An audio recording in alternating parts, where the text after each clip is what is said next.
کرتا ہے۔ تو اعلیٰ حضرت کی بارگاہ میں بھی ایک صاحب نعت لکھ کر کے لائے، کہا حضرت اس کو سناؤں؟ سناؤ اسے؟ میں سناؤ، اس لیے کہ اعلیٰ حضرت کہتے ہیں میں دو ہی لوگوں کی نعتیں قصدن سنتا ہوں، باقی نہیں، کیونکہ لوگ کچھ بھی گڑبڑ کرتے ہیں۔ کہا ٹھیک ہے آئے ہو تو سنا دو، چلو پڑھ دو اپنا کلام پڑھ دو۔ وہ پڑھنے لگا، اتنا درد تھا کلام میں، اتنا درد اتنا درد، اعلیٰ حضرت تڑپنے لگے۔ گویا وہ یہ کہہ رہا تھا کہ حضور میں آپ کے بغیر ایسے تڑپ رہا ہوں جیسے بغیر پانی کے مچھلی تڑپتی ہے، بغیر پانی کے مچھلی روتے رہے۔ اعلیٰ حضرت بڑے عاشق رسول تھے، بڑے سچے عاشق رسول تھے بھائیو، ایسے عاشق تھے جس چیز سے حضور کو نسبت ہو گئی اس سے پیار کرتے اور ٹوٹ کر پیار کرتے۔ بالخصوص وہ پالکی والا واقعہ تو آپ سنتے رہتے، حضور کی اولاد کی تعظیم کرتے تھے، میں وہ نہیں بیان کروں۔ ایک مرتبہ اعلیٰ حضرت نے نوکری پر ایک چھوٹے سے بچے کو رکھا، اے بچے ہمارے گھر کی عورتیں بازار نہیں جا سکتی، تم نے جانا ہے۔ وہ بچہ لگ گیا نوکری پر، نوکری پر لگا، کچھ دن ایسے گزرے، پتا چلا کہ وہ بچہ سید زادہ ہے۔ اعلیٰ حضرت نے فرمایا گھر والوں کو خبردار، آقاؤں سے نوکری نہیں کرائی جاتی، آقاؤں کی نوکری کی جاتی ہے۔ یار ہم نے فضیلت سادات پر تو بہتوں کی تقریر سنی، لیکن ادب کرتے جن لوگوں کو دیکھا ہے ان میں میرا امام صف اول میں ہے۔ اسی لیے کسی سید صاحب نے کہا تھا کہ ہم سوچتے تھے کہ اللہ نے اعلیٰ حضرت کو اتنی خصوصیت دی، لیکن پٹھان کیوں بنایا، سید کیوں نہیں بنایا؟ چاہتا تو سید بنا دیتا، پٹھان کیوں؟ اس لیے کہ سید ہو کر سیدوں کی بڑھائی کرتے تو لوگ کہتے منہ میاں مٹھو بن رہے ہیں۔ میرے اللہ کو یہ منظور تھا کہ میں احمد رضا کو پٹھان بنا کر کے پیدا کروں گا، اور یہ سیدوں کی تعظیم لوگوں کو بتائے گا تو پتا چلے گا کہ کس طرح احترام کیا جاتا ہے۔ فرمایا آقاؤں سے کام نہیں لیا جاتا، جتنی تنخواہ ان کی طے کی گئی تھی، اب یہ نہیں کہ کام نہیں لینے تو ٹھیک ہے زیر صاحب اب آپ جائیں، نوکری سے ہٹا دیا، نہیں، کیونکہ نوکری سے ہٹاؤ گے تو بیچارے کا نقصان ہو۔ میں لفظ بیچارے سے بھی توبہ کرتا ہوں، اسی لیے کسی نبی کے شہزادے کے لیے، ارے جو سارے چاراؤں کا، سارے بیچاروں کا جو چارہ ہے اس کی آل کو بیچارہ کب کہہ سکتے؟ ابھی وہی بات تو ادب کی چل رہی ہے۔ تو یہ نہیں کہا کہ ہٹا دو انہیں، فرمایا گھر والوں کام نہیں لینا، اور جتنی تنخواہ طے ہوئی تھی وہ بطور نذرانہ پیش کرنا، یہ ہٹائے بھی نہیں جائیں گے، بطور نذرانہ پیش کی جائیں گے۔ ایک مرتبہ اعلیٰ حضرت کے یہاں یہ قانون تھا، صوفی صاحب آپ بڑے شیدائی ہیں سادات کے، اور اسی میں آپ بدنام بھی ہوتے ہیں۔ اعلیٰ حضرت بھی ایسے ہی کچھ بدنام ہوتے تھے، لیکن جو ان کی آل کے لیے بدنام ہوتے ہیں نا، پھر وہ بڑے نامور ہوتے ہیں، اس لیے کہ اعلیٰ حضرت نے خود الملفوظ میں فرمایا، مجھے بات یاد آتی ان کے عشق کی، بہت خاص بات دس کروں۔ آج کل جو ہے نا ایک کھیل تماشا بن گیا ہے عشق رسول، بات عشق کی جاتی ہے، لیکن اللہ اکبر، بس یہاں تک فرمایا اعلیٰ حضرت نے سادات غلطی بھی کرے نا تو ان کی غلطیوں کا ذکر نہیں کیا کریں۔ شریف مکہ جو سادات میں سے تھے بہت سختی کے ساتھ ٹیکس وصول کرتے تھے، سیدوں میں تھے ٹیکس وصول کرتے، اس سختی میں انہوں نے اتنی سختی کی کہ کبھی کبھی پردہ دار عورتوں سے برقعے اتروا کر بھی ان کو چیک کرواتے تھے۔ ایک بہت بڑے عالم صاحب حج کے لیے گئے، ان کی گھر کی عورتوں کو جب برقعے اتار کر کے چیک کروایا تو وہ ایک دم غصے میں لال پیلے ہو گئے، اور اتنی بد دعائیں دی شریف مکہ کو، سید صاحب کو، کہ اس کا تو یہ ہو جائے، اس کا تو وہ ہو جائے، اور ایسا ہو جائے ویسا ہو جائے۔ وہ حج پر تھے، لوگ لرزے کہ یار یہ بڑے علامہ صاحب اتنی بد دعائیں دے رہے ہیں شریف مکہ کو، اور اس نے ظلم بھی تو کیا ہے۔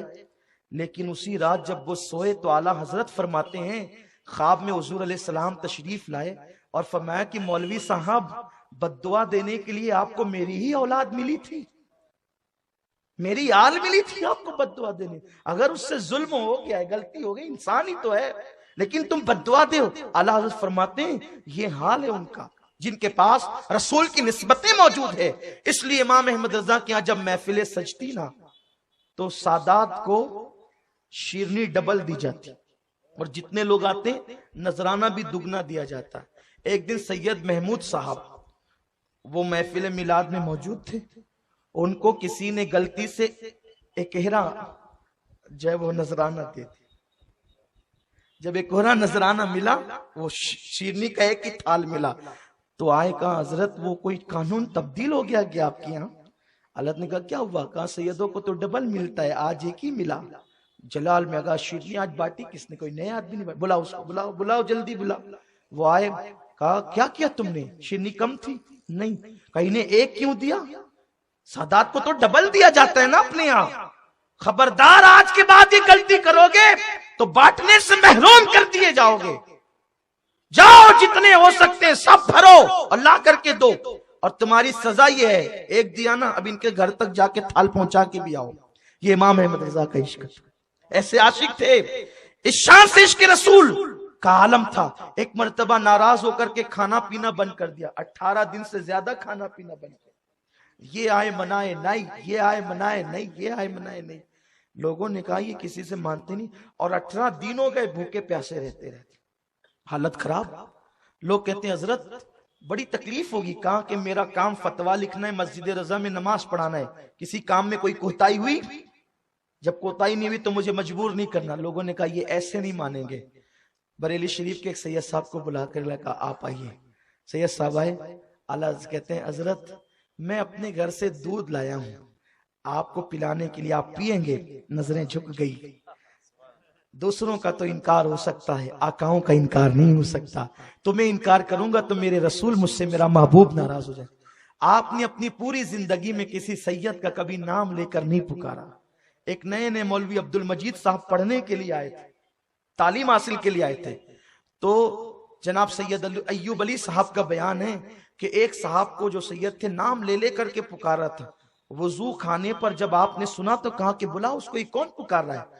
کہا کہ تمہیں معلوم ہے آقاؤں کا نام لے کر نہیں پکارا جاتا، کیا تم نے کبھی مجھے دیکھا کہ میں نے کسی سادات کا نام لے کر پکارا؟ کبھی میں نے ان کا نام لے کر پکارا؟ کبھی تم نے دیکھا؟ یہ امام اہل سنت کی محبت اہل بیت تھی۔ رافضی کیا اہل بیت کی تعظیم کریں گے؟ جب 14ویں صدی کے سادات کی میرے امام نے یہ تعظیم کی ہے تو مولا حسین اور مولا علی کی تعظیم کا عالم کیا ہوگا، کس طرح وہ احترام کرتے ہوں گے۔ بلکہ ایک مرتبہ یوں ہوا، بات یاد آتی ہے، ایک مرتبہ یوں ہوا کہ آپ کے محلے میں ایک سید صاحب رہتے تھے، شراب پیتے، سادات تھے، شراب پیتے۔ اعلیٰ حضرت نے میلاد النبی کا جلسہ، آپ میلاد النبی کا جلسہ رکھتے تھے، اس میں 3-3 4-4 گھنٹے بیان کرتے تھے، لیکن 2 زانوں بیٹھ کے بیان کرتے تھے۔ آپ نے کبھی رسول اللہ کا ذکر کیا پلتی مار کر نہیں کیا، یا ہماری طرح کرسی پہ بیٹھ کر نہیں کیا۔ لوگ امام احمد رضا کو سمجھتے کیا، وہ تو مولوی صاحب تھے۔ ہم کہتے تم ان کی مولویت دیکھتے ہو، وہ اپنے وقت کا مولائے روم تھا، وہ اپنے وقت کا سرمت تھا، وہ اپنے وقت کا منصور تھا۔ مجھے حیرت ہے جس نے 1200 سے زائد عشق رسول پہ کتابیں لکھی ہو، جس نے ہمارے عشق رسول کی حفاظت کی ہو، اس انہیں وہ مولوی صاحب تھے۔ ارے وہ مولوی ہوتے تو اعلیٰ حضرت اشرفی میاں جیسا ان کے لیے چلتی ہوئی ٹرین میں کھڑا نہیں ہوتا تعظیم کے لیے۔ وہ صرف مولوی ہوتے، مولوی کیا مولوی جو ہے حضور اشرفی میاں کے زمانے میں کم تھے؟ اشرفی میاں کوئی معمولی آدمی ہے؟ اعلیٰ حضرت اشرفی میاں کوئی معمولی آدمی ہے؟ ایک پیر صاحب سے ملاقات ہوئی، پیروں میں کمپٹیشن چلتا ہے نا، حضور اشرفی میاں کو کہا پیر صاحب پوری دنیا میں آپ کے مرید کوئی رجسٹر بھی بنایا ہے؟ آپ نے مسکرائے کہا اچھا آپ نے بنایا ہے؟ کہاں رجسٹر اس لیے بنتے ہیں کہ ہمارے اتنے ہیں ہوتا ہے، ہونا بھی چاہیے، ہونا چاہیے، اچھی بات ہے، آن دا ریکارڈ ہونی چاہیے چیزیں، ہے نا۔ لیکن میرے آقا حضور اشرفی میاں سے کسی نے پوچھا حضرت افریقہ میں کہاں کہاں آپ کے مرید ہیں؟ مکہ شریف میں حضور اشرفی میاں کے مریدین عرب و عجم میں تھے، بغداد شریف تک ان کے مریدین تھے ان کے زمانے میں۔ کہا آپ نے رجسٹر بنایا؟ کہا آپ نے بنایا؟ کہا ہاں ہم نے تو بنایا۔ کہا ہم نے کوئی نہیں بنایا، لیکن یہ بتائے جتنے رجسٹر پر آپ نے اپنے مریدوں کے نام لکھے ہیں سارے نام تم کو زبانی یاد ہے؟ اس نے کہا نہیں۔ حضور اشرفی میاں نے جبہ پہنے ہوئے تھے، فرمایا یہ دیکھ۔ جب جبے کا دامن کھول کر حضور اشرفی میاں نے بتایا تو دائیں بھی سری سر نظر آتے تھے، بائیں بھی سری سر نظر آتے تھے۔ کہا تم مریدوں کے نام رجسٹر میں رکھ کر یاد نہیں کر سکتے، ہم تو جبے میں ساتھ لے کر کے چلا کر۔ یہ حضور اشرفی میاں کی شان ہے۔ وہ اشرفی میاں ان کو قطب الارشاد کہتا ہے۔ ہم نے انہیں مولویوں کے کہنے پہ نہیں مانا ہے، ان آقاؤں کے کہنے پہ مانا ہے، ان آقاؤں کے کہنے پر انہیں قطب الارشاد مانا ہے۔ یہ شان ہے ہمارے بزرگوں کی، وہ امام احمد رضا عشق و محبت کا امام، جس کے لیے حضور اشرفی میاں جیسا تعظیم کے لیے اٹھ کر کے کھڑا ہوتا، جسے قطب الارشاد کہتا ہو۔ ارے اپنے بیٹے کو، حقیقی بیٹے کو، اور اپنے نواسے کو علم حاصل کرنے کے لیے اعلیٰ حضرت کی بارگاہ میں بھیجتا ہو، وہ اعلیٰ حضرت حضور سلطان الواعظین سید احمد اشرف رحمت اللہ تعالی علیہ اعلیٰ حضرت کے شاگرد بھی خلیفہ بھی ہیں، حضور محدث اعظمین اعلیٰ حضرت کے شاگرد بھی خلیفہ بھی ہیں۔ ایک مرتبہ محدث اعظمین فرماتے ہیں، میں نے عرض کیا حضور ہم لوگ اتنی محنت کر کے کتابوں میں محنت کر کے آتے ہیں، لیکن آپ کو تو ہم پڑھتے بھی نہیں دیکھتے، اور آپ بوجھ بغیر دیکھے بتا دے تو محدث اعظمین کو اعلیٰ حضرت جواب دیتے ہیں، شہزادے میرے پاس تو کچھ نہیں ہے، یہ سب حضور غوث الاعظم کی عطا ہے، ان کا کرم ہے۔ حضور محدث اعظم کہتے ہیں اس دن مجھے احساس ہوا تھا کہ یہ لوگ تو جو در والے ہیں بہت کچھ لوٹ کر لے گئے، میں گھر والا ہو کر جہاں کے تہاں، لیکن یہ ان کی عاجزی تھی، وہ بھی کوئی کم نہ تھی، عاجزی سے کہا۔ اور حضور محدث اعظم فرماتے ہیں اعلیٰ حضرت کے قلم کو اللہ نے اپنی حفاظت میں لے لیا تھا، اور اعلیٰ حضرت غوث الاعظم کے ہاتھ میں ایسے ہی تھے جیسے کاتب کے ہاتھ میں قلم ہوا کرتا ہے۔ تو عرض یہ کر رہا تھا کہ وہ نعت خواں نعت لکھ کر لائے، اور یہ تھا کہ میں آپ کے بغیر ایسے تڑپتا ہوں جیسے پانی کے بغیر مچھلی تڑپتی ہے۔ میرے امام نے جب نعت پوری ہو گئی اور فرمایا، اے بندے، اے نعت لکھنے والے، جو تو لکھ کر لایا ہے اگر وہی تیرے دل کے جذبات ہے تو احمد رضا تیرے پیر چومنے کے لیے تیار ہے، اور جو تو لکھ کر لایا ہے اگر وہ تیرے دل کے جذبات نہیں ہے تو تو اللہ سے ڈر، کتنی بڑی بارگاہ میں تو جھوٹ بول رہا ہے، کتنی بڑی بارگاہ میں تو جھوٹ بول رہا ہے۔ جس کی نگاہ سے خدا کی ذات نہ چھپی، اس کی نگاہ سے تیرے دل کے جذبات چھپیں گے۔